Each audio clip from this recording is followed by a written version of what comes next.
سبيل الدموع سبيل مريح تنهدى يا صاحي كي تستريح وبث. Ka'bah adalah bangunan yang tidak asing lagi bagi kaum muslimin, yang merupakan kiblat bagi umat Islam dan pusat dari Masjidil Haram. Ka'bah memiliki kemuliaan tersendiri di hati umat Islam karena Allah Subhanahu wa taala menjadikannya sebagai simbol tauhid dan ibadah. Allah Subhanahu wa taala berfirman, جعل الله الكعبة البيت الحرام قياما للناس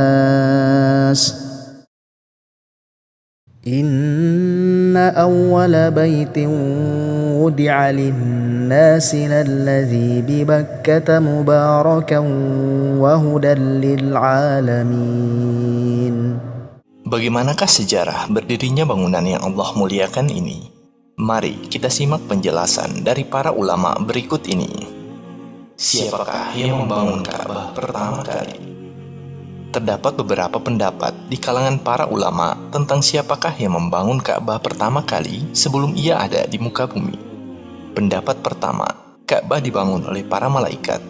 Pendapat ini disampaikan oleh Al-Azraqi dalam sebuah athar yang marfu yang dinisbatkan kepada Ali bin Husain berkaitan dengan seseorang yang bertanya tentang tawaf dan bagaimana keadaan Hajar Aswad dahulu. Maka Ali bin Husain pun meriwayatkan apa yang terjadi tatkala Allah Subhanahu wa taala berfirman kepada para malaikat, وَإِذْ قَالَ رَبُّكَ لِلْمَلَائِكَةِ إِنِّي جَاعِلٌ فِي الْأَرْضِ خَلِيفَةً قَالُوا أَتَجْعَلُ فِيهَا مَن يُفْسِدُ فِيهَا وَيَسْفِكُ الدِّمَاءَ وَنَحْنُ نُسَبِّحُ بِحَمْدِكَ وَنُقَدِّسُ لَكَ. Karena pertanyaan para malaikat ini, mereka berpikir bahwa Allah Subhanahu wa taala marah karena perkataan. Jadi, mereka meminta perlindungan di bawah arsy, memohon dan menangis karena takut akan kemarahan Allah. Mereka pun mengelilingi arsy, maka turunlah rahmat Allah. Allah pun meletakkan Al-Baitud Darar di bawah arsy-Nya. Itulah yang disebut Al-Baitul Ma'mur. Kemudian, Allah memerintahkan mereka untuk membangun yang semisalnya di muka bumi dan memerintahkan seluruh makhluknya untuk bertawaf di rumah Allah tersebut. Pendapat kedua, Ka'bah dibangun oleh Nabi Adam dan Nabi Ibrahim alaihissalam. Disebutkan bahwa Nabi pertama yang membangun Ka'bah adalah Nabi Adam alaihissalam sebelum tersebarnya anak keturunan beliau di muka bumi. Beberapa ulama juga menyebutkan bahwa beliau adalah orang pertama yang mendirikan Masjidil Aqsa. Pendapat lain mengatakan bahwa Nabi Ibrahimlah yang pertama kali membangun Ka'bah. Kedua pendapat ini kemudian digabungkan dan dijelaskan bahwa Nabi Ibrahim meninggikan pondasi Ka'bah yang sudah ada sebelumnya, yang sudah selesai pengerjaannya oleh Nabi Adam. Meninggikan pondasi bisa diartikan juga dengan membangun. Maka Nabi Ibrahimlah yang membangun Ka'bah dengan bantuan anak beliau yaitu Nabi Ismail. Sejarah renovasi Ka'bah. Sebagaimana bangunan pada umumnya yang dapat mengalami kerusakan, demikian juga dengan Ka'bah Musyarrafah. Sejarah mencatat bahwa Ka'bah mengalami berbagai jenis kerusakan dari masa ke masa yang mengharuskan dilakukannya renovasi, baik disebabkan oleh bencana alam maupun selainnya. Berikut penjelasannya. Renovasi Ka'bah oleh Nabi Ibrahim dan Ismail alaihissalam. Jika merujuk pada pendapat sebelumnya yang mengatakan bahwa Ka'bah pertama kali dibangun oleh para malaikat atau Nabi Adam setelahnya, maka ketika Nabi Ibrahim alaihissalam dan anak beliau Ismail alaihissalam meninggikan bangunan Ka'bah dimulai dari pondasinya adalah proses renovasi pertama terhadap bangunan Ka'bah. Allah Subhanahu wa taala berfirman, وَإِذْ يَرْفَعُ إِبْرَاهِيمُ الْقَوَاعِدَ مِنَ الْبَيْتِ وَإِسْمَاعِيلُ رَبَّنَا تَقَبَّلْ مِنَّا إِنَّكَ أَنْتَ السَّمِيعُ الْعَلِيمُ. Mengenai bentuk dan ukuran Ka'bah yang dibangun oleh Nabi Ibrahim dan Ismail alaihissalam, maka tidak ada riwayat yang sahih menjelaskan akan hal ini. Akan tetapi, para ahli sejarah memperkirakan bahwa Bentuk Ka'bah tatkala pertama kali dibangun oleh Nabi Ibrahim adalah bentuk Ka'bah sebelum dipugar oleh kaum Quraisy, yaitu berupa susunan batu tanpa ada semacam semen yang melengketkan susunan batu-batu tersebut. Al-Hijr masuk ke dalam bangunan Ka'bah. Ka'bah tersebut tidak memiliki atap, dan pintu Ka'bah ada dua, yaitu pintu masuk dan pintu keluar. Renovasi Ka'bah di zaman kabilah Amalik dan Jurhum.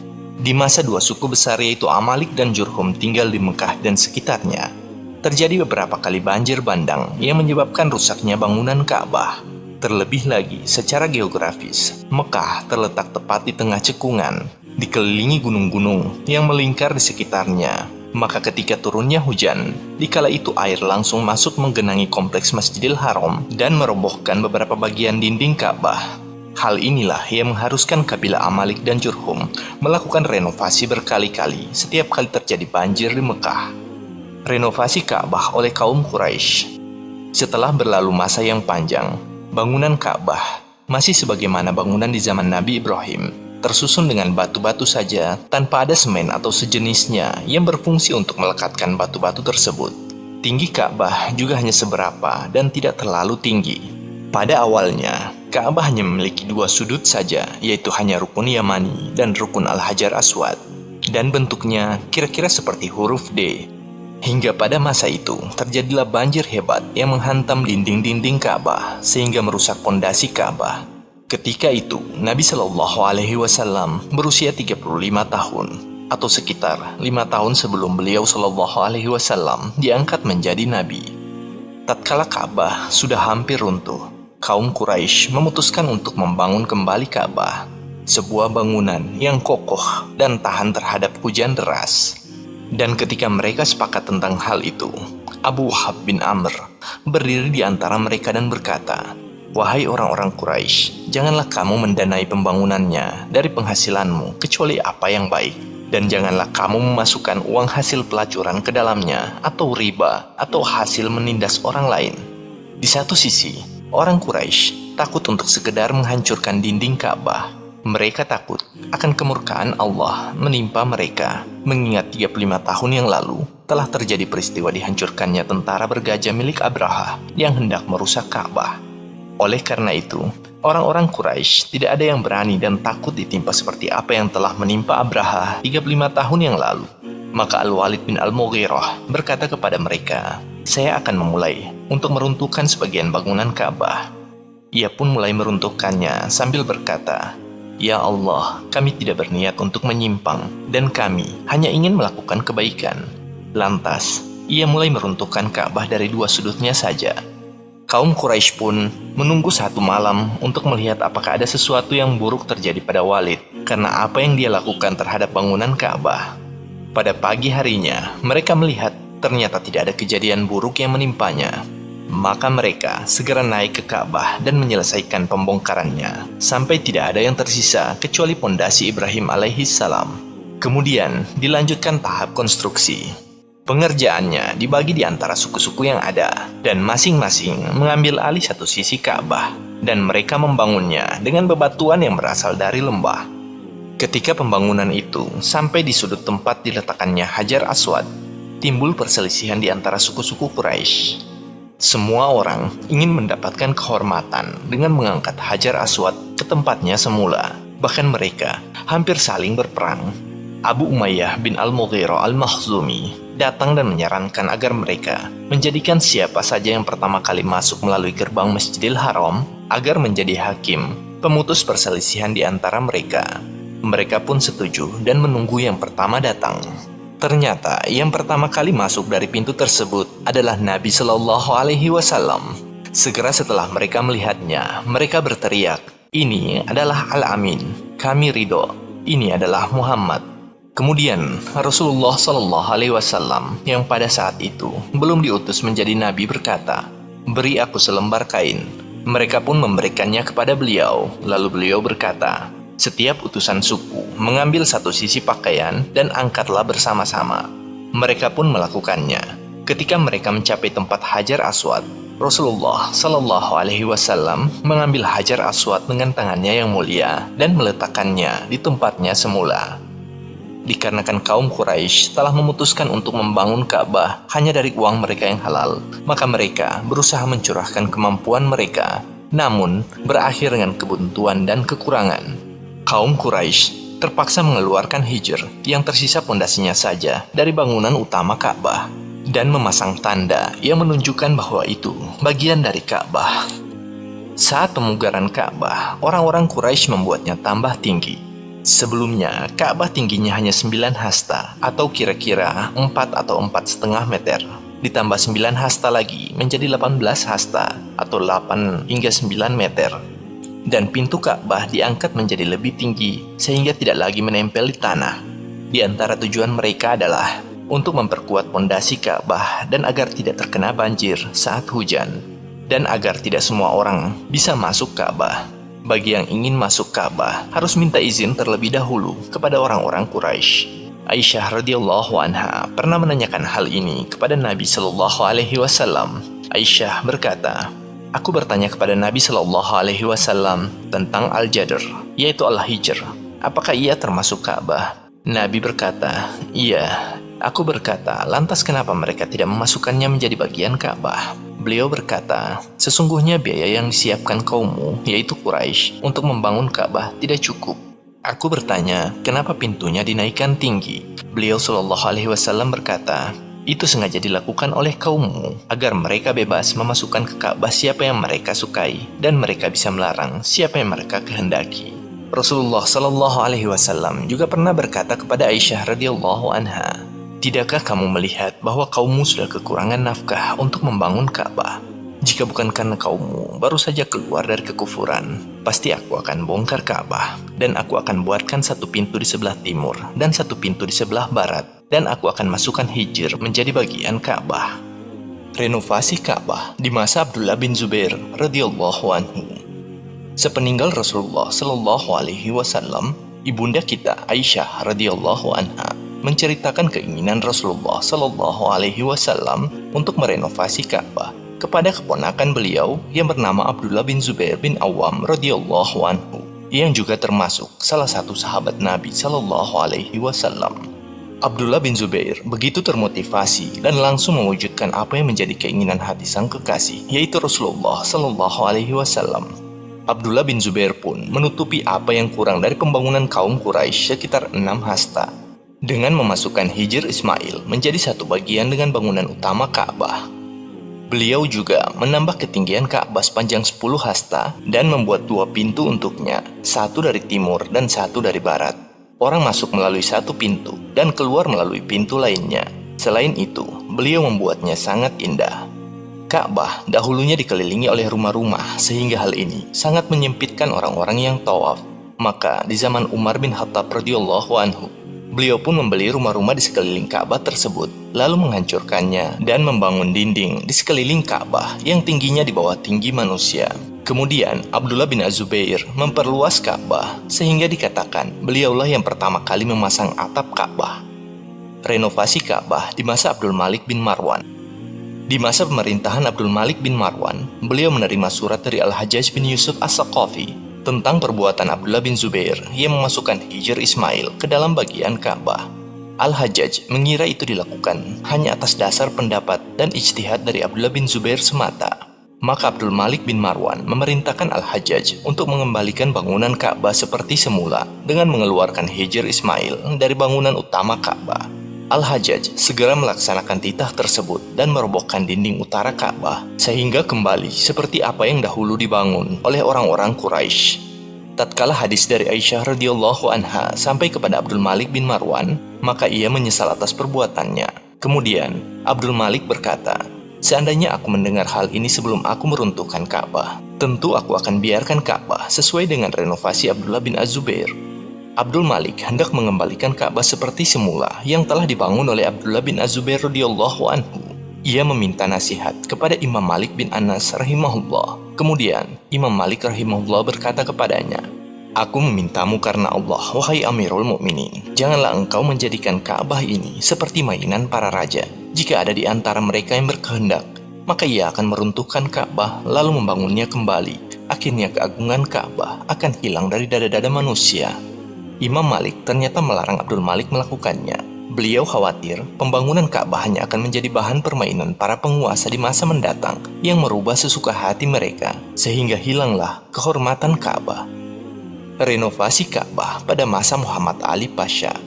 Renovasi Ka'bah pada masa ini bisa dikatakan sebagai renovasi terakhir dalam sejarah, ketika arus deras melanda Mekah dan membanjiri Masjidil Haram pada tahun 1040 Hijriah. Bahkan air mencapai ketinggian lentera gantung yang ada di Masjidil Haram, yang menyebabkan lemahnya konstruksi bangunan Ka'bah.